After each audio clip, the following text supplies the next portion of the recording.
Topic: Degrees of comparison.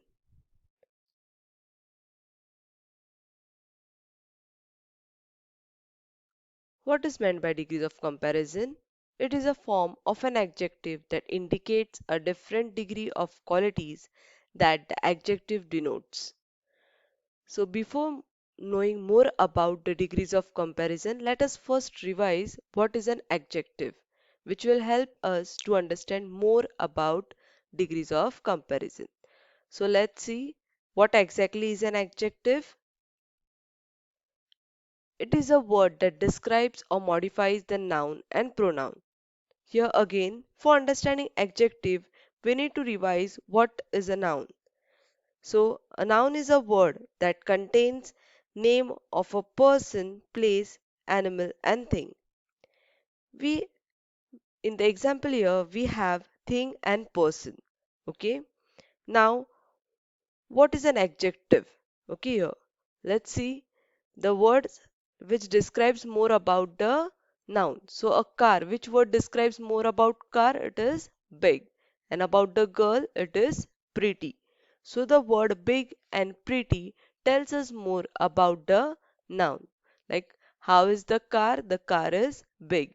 How is the girl? The girl is pretty. So the word big and pretty are the adjectives which tells us or describes more about the noun.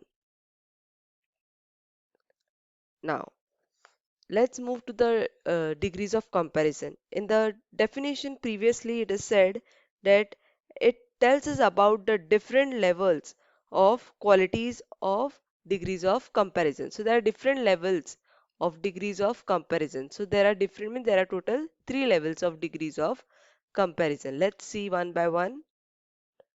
First one is positive degree, second one is comparative degree, and the third one is superlative degree.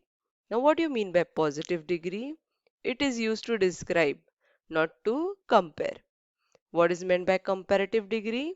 It is used to compare two things. And what is meant by superlative degree?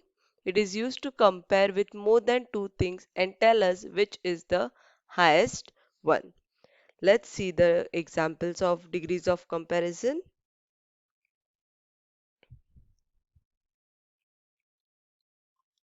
Ram is strong. Next, Amit is stronger than Ram. Next, Praveen is the strongest of all. So, in the first sentence, we find strong is an adjective and it doesn't compare anything, but it only describes how Ram is. So, it is a positive degree. In the next sentence, Amit is stronger than Ram. So, stronger is an adjective which compares Amit and Ram. So, therefore, it is an comparative degree. In the third, strongest is again an adjective, but here it doesn't compare two things, but it compares more than two things and tells us who is the highest. And therefore, it is a superlative degree. Now, I hope you are cleared with the positive, comparative, and superlative degree. Now, let's see the rules for formation of comparative and superlative degree. So, the first rule is at the end of positive word, we generally add er for comparative and est for superlative. So, this is a general rule. When you want to change a positive word, a positive degree word to comparative or superlative, we add er in comparative and est in superlative. This is a general rule. For example, positive word. See, for example, long. So when we change long into comparative, it becomes longer. And when we change into superlative, it becomes longest. Next is bold, bolder, boldest, fast, faster, fastest. Let's move to the second rule. When positive degree word ends with E, then we add R for comparative and ST for superlative. Let's see the example.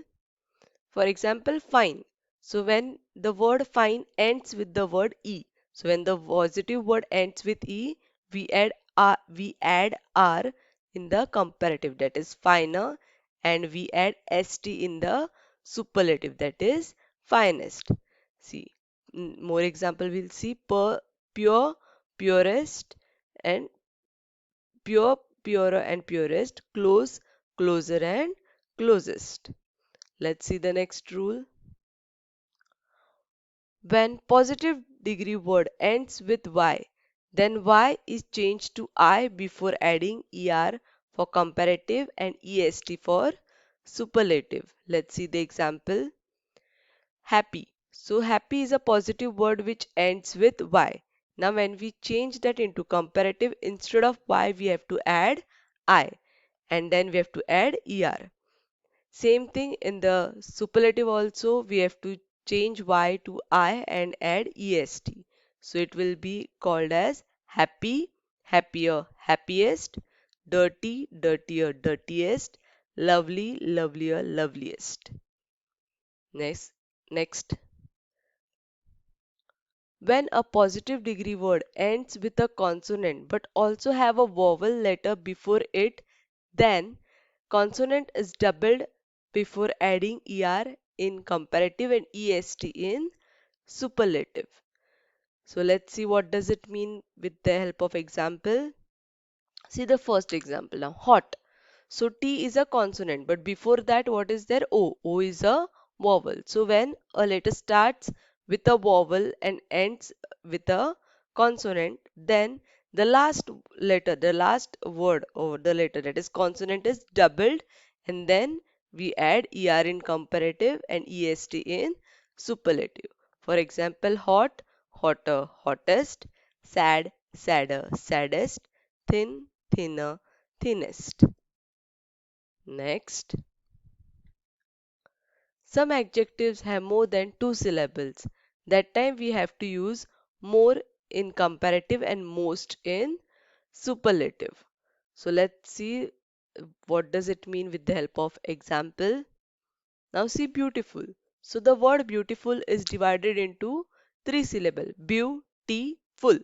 Okay, so there is not one syllable or two, but it is more than two syllables. So that time we have to use the word more in comparative and most in superlative. For example, beautiful, more beautiful, most beautiful, studious, more studious, most studious, faithful, more faithful, most faithful. Next, that is the last rule. When we have irregular adjectives, the general rule changes. So where there are irregular adjectives, the general rule changes. So what is the general rule? Rule that when it is comparative, we have to add er, and when it is superlative, we have to add est.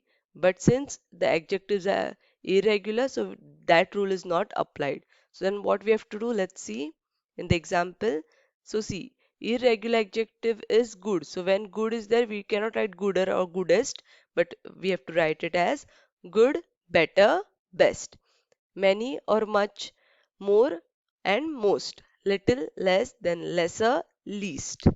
I hope you're cleared with this basic concept of degrees of comparison and their rules. Thank you.